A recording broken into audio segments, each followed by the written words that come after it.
Okay, we continue with solving logarithmic or exponential functions or equations, and this time we have equations in logarithmic form.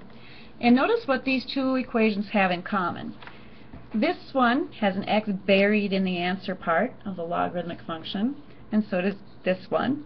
One difference they have, though, is in this equation the log of something is all alone. We have log base 3 of this amount, this answer. But over here, log base 5 of 3x plus 1 is not alone. There's something else on this side of the equation. So we'll see how to solve each of these. Let's start with this one. Because the x is buried in the log part, we can't solve this. But if we put it in exponential form, then we can. So go grab your cue card. Okay, we're in logarithmic form and we're trying to get to exponential form, so remember what you do first. You label everybody. This is the base, this is the answer, and this is the exponent. Okay, so to go to exponential form, we start with the base to the exponent. So our base is 3 to the exponent, and our exponent is 4, equals x, the answer. Well, here's the answer, 5x plus 16, all of that. Alright, these are really actually very easy to solve. Here's why. 3 to the 4th power is just some number. Let's find out what number it is. 3 power up to 4 is 81. So if I evaluate that base to this exponent, I get 81, and on the other side, let's bring that down, I have 5x plus 16. This is easily solvable. What I need to do is a linear equation. We know how to solve those. You've been doing them for a long time. I have to get the x term alone. I get rid of anything added or subtracted first. Alright, 16s are gone. I get 5x equals, let's see, 11 minus 6 is 5, 7 minus 1 is 6, 5x equals 65.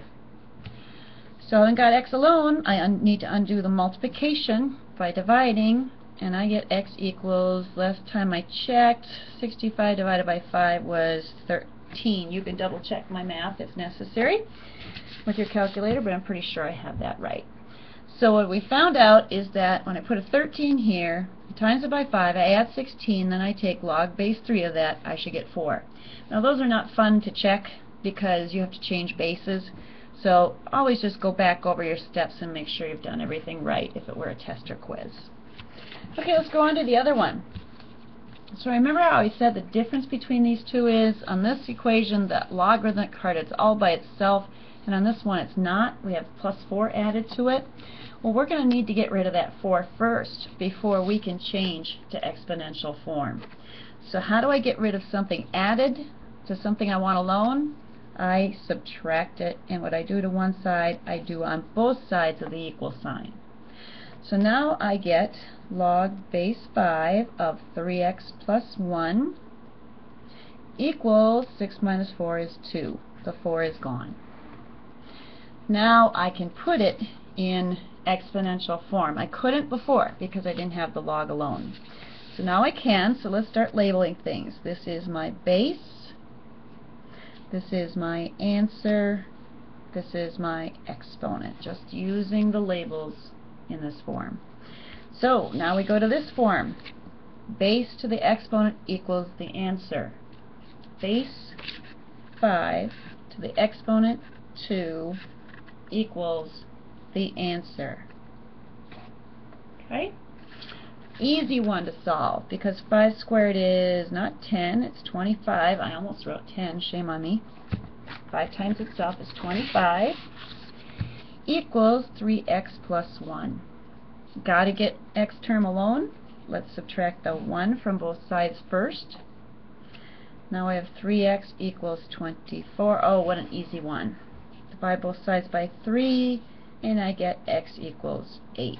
So we've just found out that if you put an 8 in here, calculate this side of the equation, whoops, put an 8 in here, calculate this side of the equation, you get 6. Again, I don't really feel like checking that, too many steps, so just go back over these steps instead. Make sure you didn't do dumb things like say 5 squared is 10.